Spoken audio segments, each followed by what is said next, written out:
I heard a lot of young people love coming to this temple to pray for good luck on their school or work. Let's find out why. Number 4, Wenchang Temple. 你好，欢迎你来。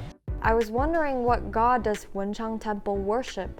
那首先跟各位介绍一下台北市文昌宫主要供奉的神明，主要的是以文昌帝君，还有我们的那个文魁夫子、朱衣神君，还有关圣帝君，还有无有神君。那因为我们这个庙叫文昌宫，所以我们就以北斗七星的文昌君为主神，他坐镇在我们主殿里面。对，那其他神明它有各自的殿。What's special about Wenchang Temple?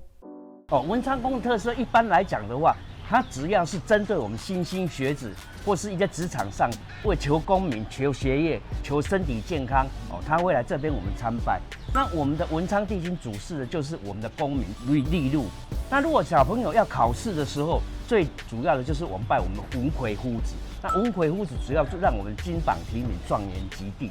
那小朋友求学当中，他会希望智慧开启，像我们的朱衣神君祈求智慧增长见闻。那相对为什么有关圣帝君？关圣帝君就是在你参拜，我们能够效法他忠肝节义，那增长我们的勇气跟我们的胆识。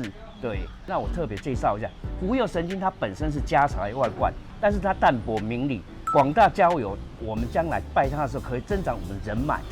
According to the introduction from Mr. Bai, the Wenchang statue is almost 400 years old. What a masterpiece! 因为我们开基的那个主神那文昌帝君他的雕塑方式到目前为止，我们一直在追究它的历史。那因为本身它的主体虽然是木头，但是外面包覆的是我们俗称糯米浆，但是它硬化到几乎是跟我们水泥那么硬。但是这个技法在台湾几乎没有，那我们有经过去考究，发现呢这种技术大概有350年，将近400年的历史，所以我们会非常的珍惜它，不敢随便去修整。